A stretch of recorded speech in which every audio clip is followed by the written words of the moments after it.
അപ്പോൾ ഞാനെന്ത് പറയാൻ പോണത് എൻ്റെ ഒറ്റ ദിവസത്തെ ജീവിത കഥയാണ്.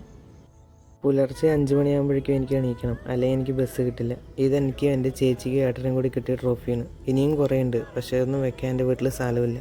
അതുകൊണ്ട് ചാക്കിൽ കെട്ടി എടുത്ത് വെച്ചിരിക്കുക. ബസ് കയറാൻ എനിക്ക് 1 കിലോമീറ്ററിൻ്റെ അടുത്ത് നടക്കാറുണ്ട്. അതുകൊണ്ട് എപ്പോഴും എൻ്റെ അച്ഛനെ എന്നെ കൊണ്ടാക്കാറ്. ഞാൻ വന്നിറങ്ങിയത് ഒരു കാക്കാൻ്റെ അടുത്തുനിന്ന് ഒരു പണി പാളിച്ചു. ഭാഗ്യത്തിന് എൻ്റെ മേലെ കൊണ്ടില്ല. ആ ദൂരത്ത് കാണുന്ന മിന്നായം പോലെ വരുന്നതാണ് എൻ്റെ ബസ്. 5 മണിക്ക് എണിച്ച് ഉറക്കം ശരിയാവാത്തതുകൊണ്ട് ഞാൻ പകുതിയും ബസ്സിലാണ് കിടന്നുറങ്ങാറ്. അങ്ങനെ ഞാൻ സ്ഥലമെത്തി. ഇവിടെയാണ് ഞാൻ എപ്പോഴും ഇറങ്ങാറ്. ഞാനിവിടെ നിന്ന് എപ്പോഴും നടക്കാറാണ് പതിവ്. പക്ഷെ ഇന്ന് എൻ്റെ ഒരു ഫ്രണ്ടിനെ കണ്ടുകൊണ്ട് അവനെയും കൂട്ടി റൂമിൽ പോയിക്കൊണ്ടിരിക്കുക. അങ്ങനെ റൂമിൽ വന്ന് ഡ്രസ്സ് മാറി എൻ്റെ അമ്മ തന്ന ഇഡ്ഡലിയും കഴിച്ച് ഞാനിപ്പോൾ കമ്പനിക്ക് പോയിക്കൊണ്ടിരിക്കുക. ഇതാണ് ഞാൻ പോയിക്കൊണ്ടിരിക്കുന്ന വഴി. കാണാൻ നല്ല ഭംഗിയുണ്ടല്ലേ. ഇതാണ് ഞാൻ വർക്ക് ചെയ്യുന്ന കമ്പനി. കുളിക്കാണ്ട് വന്നത് ആരും അറിയിക്കേണ്ട വെച്ച് ഞാൻ വന്നതും മുഖം കഴുകി വർക്കിന് കയറി. ഞാൻ ഈ കമ്പനിയിൽ വെൽഡറായിട്ടാണ് വർക്ക് ചെയ്യുന്നത്. അങ്ങനെ ഇന്നത്തെ എൻ്റെ വർക്ക് കഴിഞ്ഞു. ഇപ്പോൾ ഏകദേശം ഒരു 6 മണിയായി കാണും.